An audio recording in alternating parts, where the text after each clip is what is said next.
ಶಾಮನೂರು ಸಮರ್ಥ ಅವರಿಗೆ ನಮ್ಮ ಕಾಂಗ್ರೆಸ್ ಪಕ್ಷದ ಎಲ್ಲ ಕಾರ್ಯಕರ್ತರು ಅಭಿಮಾನಿಗಳು ಇವತ್ತು ಹಿರಿಯರು ಕಿರಿಯರು ಎಲ್ಲರೂ ಕಾಂಗ್ರೆಸ್ ಪಕ್ಷಕ್ಕೆ ಕೆಲಸ ಮಾಡಿದ್ದಾರೆ. 6 ಬಾರಿ ಶಿವಶಂಕರಪ್ಪ ಅವ್ರು ಗೆದ್ದಿದ್ರು ಇಲ್ಲಿ.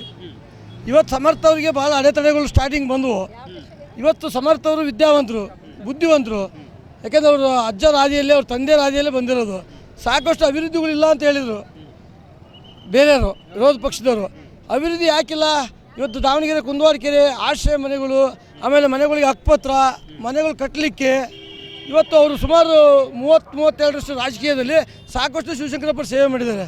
ಇವತ್ತು ಈ ನಮ್ಮ ಸಮರ್ಥವ್ರು ಗೆದ್ದ ಮೇಲೆ ಹೇಳಿದ್ರು ನೀವು ಹಾಸ್ಪಿಟ್ಲ್ ಅಂತೇಳಿ, ಕಿಡ್ನಿ ಡಯಾಲಿಸಿಸ್ ಫ್ರೀ ಇದೆ ಈಗಲೂ ನಮ್ಮ ದಕ್ಷಿಣ ವಿಧಾನಸಭೆದಲ್ಲೇ ಇದೆ. ಆಮೇಲೆ ಬಸ್ ಸ್ಟ್ಯಾಂಡ್ ಇದೆ, ಆಮೇಲೆ ಕುಡಿಯೋ ನೀರಿದೆ, ಎಲ್ಲ ವ್ಯವಸ್ಥೆ ಇದೆ. ಆಮೇಲೆ ಸಿಮೆಂಟ್ ರಸ್ತೆಗಳಿದಾವೆ. 100ಕ್ಕೆ ಕಚೇರಿಗಳಲ್ಲಿ ಕೆಲಸನ 100ಕ್ಕೆ. ಸರ್ ಈಗ ಏನಾಗುತ್ತೆ ಸರ್, ಒಂದು ನಿಮಿಷ. ಏನಾಗುತ್ತೆ ಅಂದರೆ ಅವರು ಹೋದಾಗ ಅವ್ರ ಅಧಿಕಾರಿಗಳಿರಲ್ಲ. ಅದು ಅಧಿಕಾರಿಗಳು ತಪ್ಪು, ರಾಜಕಾರಣಿಗಳು ತಪ್ಪಲ್ಲ. ಅದು ಅಧಿಕಾರಿಗಳು ಸಿಗದೇ ಇದ್ದರೆ ಅಧಿಕಾರಿಗಳು ತಪ್ಪದು. ಇವರು ಯಾವಾಗ ಹೋದರೂ ಸಿಗ್ತಾರೆ. ಪ್ರಭಾ ಮೇಡಮ್ ಅವರು ಬೆಳಗ್ಗೆ 12ರಿಂದ ಸಾಯಂಕಾಲ 5ರವರೆಗೂ, ಆಮೇಲೆ DC ಕಚೇರಿಯಲ್ಲಿ ಆಫೀಸ್ ಮಾಡಿದ್ದಾರೆ. ಇವರು ಸಮರ್ಥರು ಗೆದ್ದ ಮೇಲೆ ಕಲ್ಲೇಶ್ವರ ಮಿಲ್ಲಲ್ಲಿ ಇರ್ತಾರೆ, ಮತ್ತು ಮನೆಯಲ್ಲೂ ಸಿಗ್ತಾರೆ.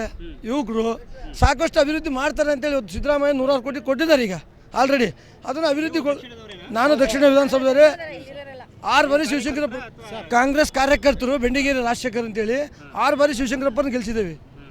1 ಬಾರಿ ಮೊಮ್ಮಗನ ಗೆಲ್ಸಿದೆ. ಯಾಕೆಂದರೆ ಅಲ್ಲ, ಒಂದು ನಿಮಿಷ ಏನಂದರೆ ಪಾರ್ಟಿ ಏನಪ್ಪ ಅಂದರೆ ಹೈಕಮಾಂಡ್ ಏನು ತಗೊಂತಪ್ಪ, ಯಾರು ಗೆಲ್ತಾರೋ ಇದು ರಾಜಕಾರಣ ಅನಿವಾರ್ಯತೆ. ಗೆಲ್ಲ ಅಂತ ಕುದುರೆ ಹಿಡಿಯೋದು ಯಾರಾಗಲಿ. ಇವ್ರು ಅಭಿವೃದ್ಧಿ ಮಾಡಿದ್ದಾರೆ, ಅದರಲ್ಲಿ ಕೆಲಸ ಮಾಡಿ ಸಂಬಳ ಕೊಡೋ ತಪ್ಪೇನು? ಯಾರೇ ಆಗಲಿ ಸಂಬಳ ಕೇಳಲೇಬೇಕು. ಶ್ರೀಮಂತರು ಬಡವರು ಬರೋಲ್ಲ.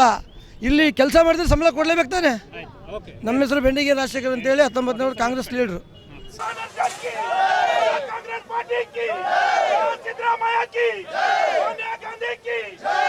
राहुल गांधी की